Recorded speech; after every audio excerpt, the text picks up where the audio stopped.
Hello students, good morning everyone. Hope you all are good.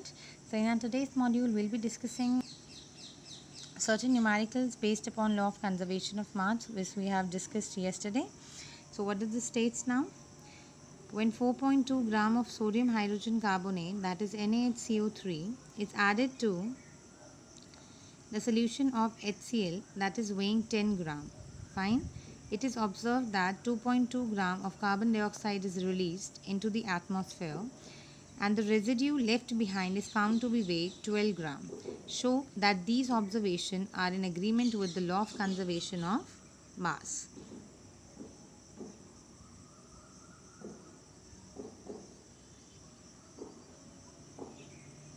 So what you need to do here, the reaction is sodium hydrogen carbonate when reacts with hydrochloric acid, that is HCl, so sodium chloride, water plus carbon dioxide is formed. Now mass of reactants are NaHCO3 and plus mass of HCl solution. So here you can see mass of NaHCO3 is 4.2 gram and mass of HCl solution is 10 gram. Add these together, 14.2 gram is the answer. Similarly, students, we know that in this law of chemical combination, first law, that is law of conservation of mass, mass on reactant side will be equal to the mass of product side. Fine. So you can just simply calculate the product as well, that is the mass of CO2 plus mass of residue, that is NaCl and water. It is given in your question. Fine. 4.2, 10 and 2.2, 12. Fine. So what you need to do, 2.2 gram add with 12.0 gram. The answer would be 14.2 gram.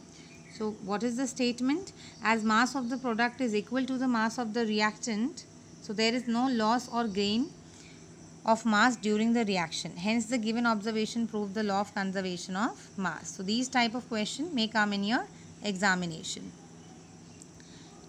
Now move on to the second question that we are having is calculate the mass of carbon present in 2 gram of carbon dioxide.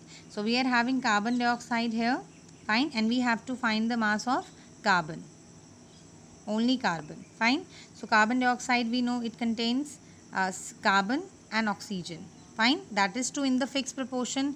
Can you tell me what is that fixed proportion?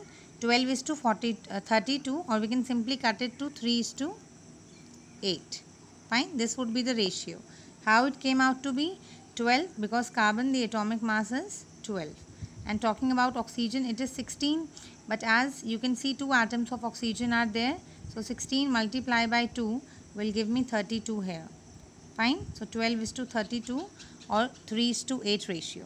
So now students, this means that 3 gram of carbon combined with 8 gram of oxygen to give 11 gram of CO2. This is what we have already discussed this thing in case of water. Fine. So 3 gram of carbon combined with 8 gram of oxygen to form the 11 gram of CO2. So this means that 11 gram of CO2 contains carbon, that is 3 gram. Fine. 3 gram. But we are asking about 2 gram of CO2. Fine. 1 gram में कितना carbon है? That is 3 gram. But we are talking about 2 gram of carbon dioxide now. So we have to multiply it by 2. So 3 upon 11 multiply by 2 and the answer would be 0.545 gram. So this is how we can simply calculate the things. Now students, here comes the very important theory, that is the Dalton atomic theory, which is very, very important. Fine. So according to Dalton's atomic theory, all matter, whether an element, compound or a mixture, that is composed of small particle, that is said to be atoms. This is what we have discussed. Now there are some main postulates of the Dalton atomic theory. The statement is that every matter is made up of very small particle, that is called the atom. An atom, they are indivisible particle. It means they can neither be created and nor be destroyed in a chemical reaction. This thing we have already discussed yesterday. Atoms of a given element, they are identical in mass as well as in chemical property. Obviously, bache, it's very obvious thing. Whatever atoms are present in a given element, they will be identical in their mass. Their mass would be same as well as their chemical property would also be same. But what about if atoms of different elements are there? See, if atoms of different elements are there, they must have different masses and different chemical properties. Fine. So these are the opposite points. Next that come here is that atom combines in the ratio of whole number to form the compound. This we have already discussed in case of water. Fine. And now also we have discussed this thing in this very question. Fine. That is in the case of carbon dioxide. So their ratio would be the whole number. Now the relative numbers and kinds of atom, they are constant in a given compound. Always remember this thing, that the number of atoms that are present, they are constant in a compound. For example, here in water, how many atoms are present in hydrogen? 2. Fine. So it will remain constant only. So whatever the numbers and kinds of atoms they are present, they are always remain constant. This is what the Dalton atomic theory says. So these are the following points. You need to write down these points, whatever I am telling you, in your notebook. Fine. Now, there are some limitations of Dalton atomic theory as well.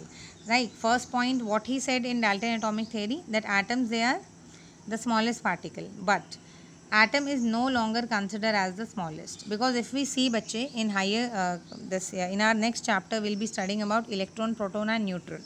Fine. So atom is no longer considered to be a smallest particle, because atom contains even more smaller particles, that is electron, proton and neutron. So this will become its demerit. Fine. That is the limitation or drawback. Now two things. What he said, that atoms of same element may have different masses. Fine. But he told atoms of same element would be having same masses. For example, there are two types of atoms of chlorine. Fine. One is having mass of 35, another one is having the mass of 37. Fine. So such atoms of the same elements with different mass number, they are said to be the isotope. Remember this thing, this is very important bache. So here also it becomes its demerit, because he has told that atoms of same element have same masses and same chemical properties. Fine. So this will become its demerit now. So such atoms of the same element with different mass number are called isotopes. Remember this thing, the example we have already discussed, that is in case of chlorine. Now students, moving on to the next, that is atoms of different element may have same masses. Now what he said, according to Dalton atomic theory, he said that atoms of different element have different masses. But no, here this statement has been false. How? Because atoms of different elements may have same masses. For example, if I'll consider the example of potassium with symbol K and calcium with symbol Ca. So their mass number is 40. Both of them are having the mass number 40. Fine. So this is the statement. So such atom of different element with same mass number, they are said to be isobar. Remember this thing. Atoms of different elements, if they are having same mass number, they are said to be isobar. Remember this thing. Fine. So this is what the limitation of Dalton atomics theory. So these are important from examination point of view. Next students, we should know what is atom. This thing we have already discussed, although atoms are the smallest particle of an element which may or may not have an independent existence, but they take part in chemical reaction. So we can say them that they are the building block of all the matter. Like for example, atom of hydrogen, oxygen, nitrogen, etc. They are not capable of independent existence. While atoms of helium, neon, etc. they are capable of existing independently. This is what the atom is. Now students, talking about the modern day symbol. See, Dalton was a scientist who introduced the symbol for representing the elements for the first time. So he has given the symbol somewhat like this. Like hydrogen is represented by this, phosphorus, copper, gold, carbon, oxygen, iron, silver, mercury, platina, lead, sulfur. Fine. So these were the symbol that was given by the Dalton. But as you can see, it's very difficult for us to revise all these symbols. Fine. So as Dalton's symbol for element was difficult to draw and inconvenient to use, so modern symbols has been introduced by J.J. Berzelius. Remember this thing, and they are defined as the shorthand representation of the name of element. Students, in the beginning the name of element were derived from the name of the place. Fine. So where they were found for the first time. But nowadays in the IUPAC, that is International Union of Pure and Applied Chemistry, who approves the name and symbol of the element. Now many of the symbol, they are the first one or 2 letters of the element name in English. That is what we are going to study here. Now you all can see here, like for example chlorine, Cl. Cl would be the symbol. For nowadays the symbols are the first 1 or 2 letters of the elements, but earlier where they were used to found, fine, in the beginning the names of the element were derived from the name of the place. Fine. Now students, some of the elements have been taken from their names in different languages such as Latin, German, Greek. You all can see here now. So these are the examples for that. Like iron, it is Fe from ferrin. It has been taken from Latin name ferrum. Similarly, gold from aurum, potassium from kalium, chlorine from chlorus, cobalt from cobalt, and sodium from natrium. So you can see NaCO, Cl, kalium K, aurum Au, ferrum Fe. So these are all Latin except cobalt, that is German, and chlorine is Greek. I hope these things are clear to each one of you. Now moving on to the next one, you can see the symbols. This thing we have already discussed, so need not to go in detail of them. You have to remember each and every element name and symbol and their atomic number and mass. See students, so according to Dalton's, each element has a characteristic atomic mass, but determining the mass of an individual atom was a relatively difficult task. Why is it so? Because atom is having a very small size. Fine. So for this purpose, initially 1/16th of the mass of an atom of oxygen was taken as a standard unit of standard unit, but that was because of the two reasons. Because oxygen reacts with the large number of elements and form compounds, and the unit gave masses of most of the element as whole number. But later on what happened? In 1961, carbon as C12 isotope was chosen as standard reference for measuring the atomic mass universally.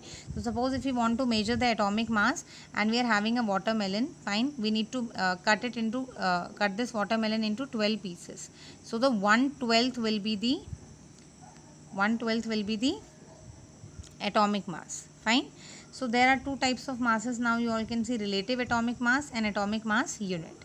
Now what is relative atomic mass? It is defined as the number of times a given atom is heavier than 1/12 of the mass of one atom of carbon 12. Simply we can say it is the average mass of the atom as compared to 1/12 of the mass of one carbon atom. So one carbon atom is there. So one carbon atom we have 12 pieces. Fine. And the 1/12 of it is the average mass. Now students, similarly we are having atomic mass unit, which is exactly the same that we have discussed earlier, but earlier it was abbreviated as AMU, that is atomic mass unit. Fine. But according to latest recommendation of IUPAC, it is now written as unified mass. So wherever you will be finding the atomic mass unit, you have to write U, that is the unified mass. I hope this thing is clear, bachche. So this was all about that we have discussed today. I hope the topic is clear. Thank you everyone.